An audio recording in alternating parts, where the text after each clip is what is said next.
1 के जवाब डॉक्टर कलाम के। प्रश्नोत्तरी शैली में प्रस्तुत यह साक्षात्कार डॉक्टर अबुल पाकिर जैनुलाब्दीन अब्दुल कलाम से बच्चों की बातचीत पर आधारित है। यह बातचीत तब संपन्न हुई थी जब डॉक्टर कलाम राष्ट्रपति पद पर आसीन थे। वे बच्चों की जिज्ञासाओं का तुरंत उत्तर देने के लिए सदैव तत्पर रहते थे।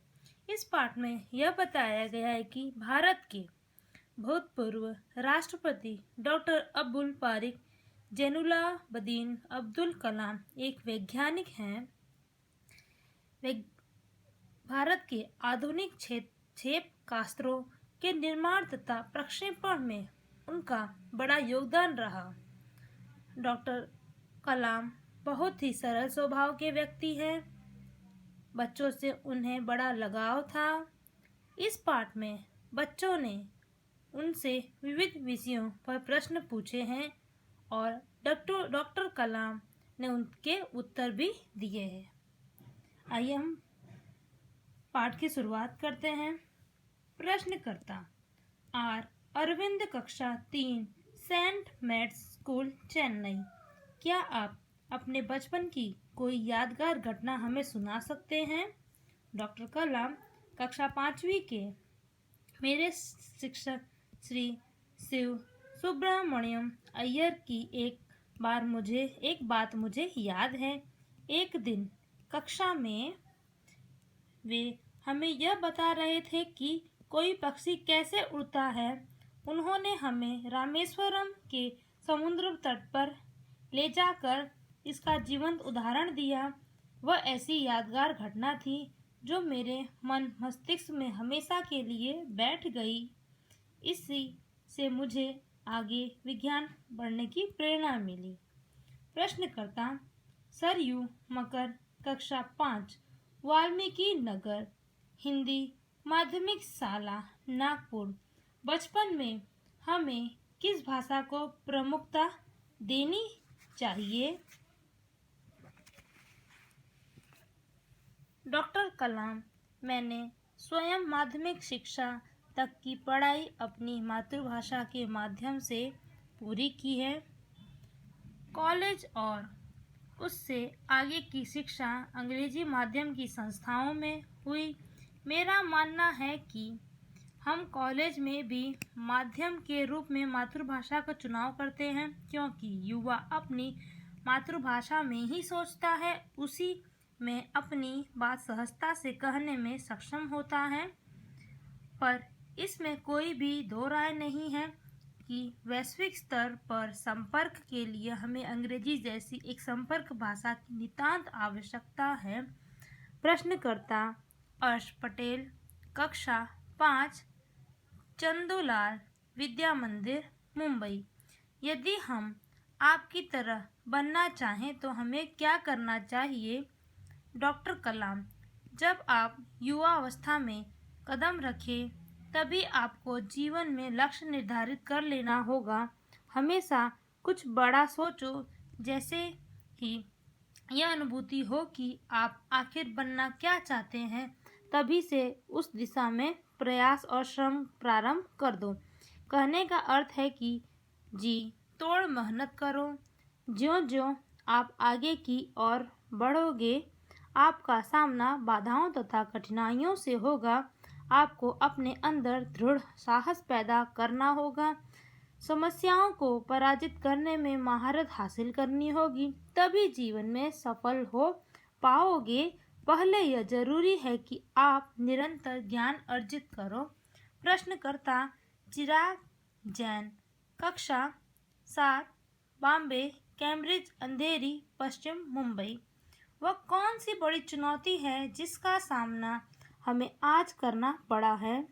डॉक्टर कलाम, भारत को सन 2020 तक एक विकसित राष्ट्र के रूप में परिवर्तित करना और देश के 1 अरब से अधिक नागरिकों के चेहरों पर मुस्कान देखना, यही राष्ट्र के समक्ष सबसे बड़ी चुनौती है। प्रश्नकर्ता हर्ष चांडक, कक्षा 7, डॉक्टर एएस राधाकृष्ण विद्यालय मलाड मुंबई। आपकी दृष्टि में साहस की परिभाषा क्या है? डॉक्टर कलाम अपनी जान की परवाह किए बिना दूसरों को संकट या आपदा से बचाना ही साहस है। प्रश्नकर्ता तरुण पटेल, कक्षा 8, Swami Narayan independent school, London. हम प्रवासी भारतीय मातृभूमि के प्रति गर्व की भावना कैसे विकसित करें? डॉक्टर कलाम, भारतीय मूल का कोई भी व्यक्ति एक बृहद भारतीय परिवार का अंग है और उसे हमारे देश की सांस्कृतिक विरासत पर गर्व है। सौभाग्य से आप लोग ऐसी स्थिति में हैं कि अपनी मातृभूमि से अच्छी तरह से जुड़े हैं और यही आपके लिए गौरव की बात है।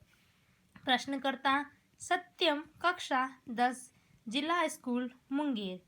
जो भी बच्चे आपसे मिलते हैं वे कहते हैं कि वे एक प्रसिद्ध वैज्ञानिक, इंजीनियर, डॉक्टर आदि बनना चाहते हैं, पर किसान, मजदूर और कलाकार भी किसी राष्ट्र के लिए उतने ही महत्वपूर्ण हैं। हम ऐसे ही परिवारों से आते हैं। हमारे लिए आपका क्या संदेश है? डॉक्टर कलाम, किसान, मजदूर, कलाकार और दस्तकार ये सभी हमारे राष्ट्र के अभिन्न अंग हैं। राष्ट्र के निर्माण में हमें उन सभी की सेवाओं की समान रूप से दरकार है। आप सभी को चाहिए कि अपने अपने क्षेत्र में खूब उन्नति करें। अभी देखिए, इस पाठ में बताया गया है कि डॉक्टर कलाम 5वीं कक्षा में थे। उनके एक शिक्षक श्री शिव सुब्रमण्यम अय्यर विद्यार्थियों को रामेश्वर के समुद्र तट पर ले गए। वहां उन्होंने पक्षियों के उड़ने की क्रिया बताई। बालक कलाम इससे बहुत प्रभावित हुए। डॉक्टर कलाम मानते हैं कि शिक्षा का माध्यम मातृभाषा में ही होना चाहिए, क्योंकि विद्यार्थी जिस भाषा में सोचता है उसी में वह अपनी बात अच्छी तरह से प्रकट कर सकता है। हाँ, वैश्विक स्तर पर संपर्क बनाने के लिए अंग्रेजी जैसी विदेशी भाषा का भी ज्ञान जरूरी है। पहले यह सोचो कि तुम्हें क्या बनना है। लक्ष्य निश्चित हो जाने पर उसी दिशा में कठिन परिश्रम करने और आने वाली कठिनाइयों, बाधाओं को जीतने से ही जीवन में सफलता मिलती है। सामान्य आर्थिक स्थिति के बालक भी जी तोड़ परिश्रम करने और साहस पूर्वक आगे बढ़ने से बड़े व्यक्ति बन सकते हैं। सन 2020 तक देश को एक विकसित राष्ट्र बनाकर अपने 1 अरब से अधिक नागरिकों को सुखी बनाने का काम ही हमारे सामने एक बड़ी चुनौती है। देश में पर्याप्त युवा शक्ति और पर्याप्त संसाधन होने से इस चुनौती का सामना कठिन है।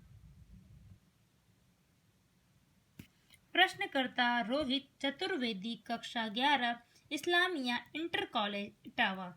आप कहते हैं कि भारत 2020 तक विकसित राष्ट्र बन जाएगा, पर निरंतर बढ़ती जनसंख्या और बेरोजगारी इसे संभव होने देगी? डॉक्टर कलाम, विकास स्वयं जनसंख्या वृद्धि को रोकने की अचूक औषधि है। इसमें जन शिक्षा, विशेषकर स्त्री शिक्षा की बात भी सम्मिलित है। इससे छोटा परिवार, सुखी परिवार की मान्यता को बल मिलता है। भारत 2020 का मिशन यहाँ के युवाओं को रोजगार के पर्याप्त अवसर सुलभ कराएगा। ग्रामीण क्षेत्रों में बड़ी संख्या में उद्योग धंधे स्थापित किए जाएंगे, जिससे उन क्षेत्रों में रोजगार के प्रचुर अवसर पैदा होंगे। प्रश्नकर्ता अर्श मेहता, कक्षा 12, तेजस हाई स्कूल, बड़ौदा। आपको ऐसा क्यों लगता है कि 2020 तक भारत विकसित राष्ट्र बन जाएगा? डॉक्टर कलाम, भारत की जनसंख्या 1 अरब से अधिक है। इसमें 54 करोड़ लोग 25 वर्ष से कम आयु के हैं। ये हमारी राष्ट्रीय शक्ति है। भारत को 2020 तक विकसित राष्ट्र में परिवर्तित करने के लिए हमारे पास प्रचुर प्राकृतिक संसाधनों के साथ ही सुनियोजित खाका का भी उपलब्ध है। 51 करोड़ युवाओं के विचारों और एकता की निश्चय ही इसे विकसित राष्ट्र में परिवर्तित करने में सफल होगी। प्रश्नकर्ता कार्तिक, कक्षा 12, अमर ज्योति इंग्लिश स्कूल, बेंगलुरु। कई छात्रों के बड़े बड़े लक्ष्य होते हैं, पर आर्थिक तथा अन्य समस्याओं के कारण वे इन्हें प्राप्त नहीं कर पाते। वे अपना लक्ष्य आखिर कैसे प्राप्त करें? डॉक्टर कलाम: स्कूल में पढ़ाई में अच्छा प्रदर्शन करने पर छात्रवृत्ति प्राप्त होगी। साथ ही उच्च शिक्षा के लिए बैंकों से ऋण लेने की पात्रता भी बनेगी। जीवन में ऊंचा लक्ष्य निर्धारित करने पर बाधाएं तो आती ही हैं। हमें कठोर परिश्रम और उत्कृष्ट कार्यों से इन्हें पराजित करना होगा। विघ्न बाधाओं से व्यक्ति को पराजित नहीं होना चाहिए। प्रश्नकर्ता मिथुन के द्वितीय बी लेवल AICTC अमृतापुरी: भारत को विकसित राष्ट्र बनाने में राजनीतिज्ञ की क्या भूमिका होनी चाहिए? डॉक्टर कलाम: जिम्मेदारी राजनीतिज्ञ दूरदर्शितापूर्ण नीतियां बनाता है।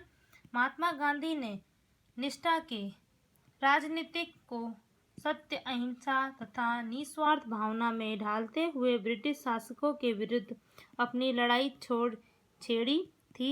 वर्तमान राजनीतिज्ञ को अपने विशिष्ट परिश्रम, उत्कृष्टता और पारदर्शी कार्यों से मार्गदर्शन देना होगा। साथ ही गरीबी रेखा से नीचे रहे लगभग 26 करोड़ भारतीयों के उत्थान के लिए भी कार्य करना होगा। प्रश्नकर्ता सी नंदिता सुवी, तृतीय वर्ष, MGR इंस्टीट्यूट, चेन्नई। रक्षा की दृष्टि से विजन 2020 का लक्ष्य पाने में महिलाओं की क्या भूमिका हो सकती है? डॉक्टर कलाम: विजन 2020 में रक्षा अनुप्रयोग के क्षेत्र की महत्वपूर्ण प्रौद्योगिकियों के विकास पर विचार किया गया है। राष्ट्रीय सुरक्षा की बात भी विजन 2020 का एक अभिन्न अंग है। सशस्त्र सेनाओं में नियुक्ति के लिए पुरुष और महिला के आधार पर कोई भेदभाव नहीं किया जाता। तीनों सेनाओं में पर्याप्त महिला अधिकारी नियुक्त हैं। राष्ट्रीय रक्षा क्षमताओं में वृद्धि के लिए महिलाएं उच्च स्तरीय सामरिक सेना बहुगुणक उपकरणों पर कार्य करके भी अपना सहयोग दे सकती हैं। प्रश्नकर्ता जोधपुर दौरे पर डॉक्टर कलाम से एक बच्चे द्वारा पूछा गया प्रश्न: क्या हम अति विशिष्ट व्यक्तियों के दौरे पर हो रहे अनावश्यक खर्चे पर कम नहीं कर सकते? डॉक्टर कलाम: तुमने इस मंच पर एक बड़ी सी कुर्सी देखी होगी, वह कुर्सी अब यहाँ पर नहीं है। ठीक ऐसे ही अनुत्पादक चीज़ों पर हो रहे अनावश्यक खर्च भविष्य में नहीं होंगे।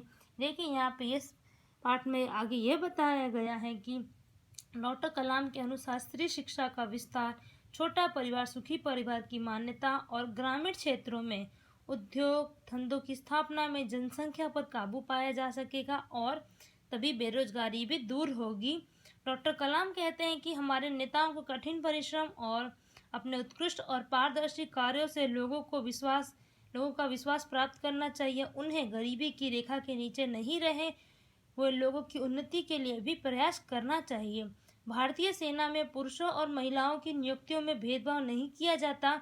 आज सेना में महिलाएं भी उच्च स्तरीय सेवा प्रदान कर रही हैं।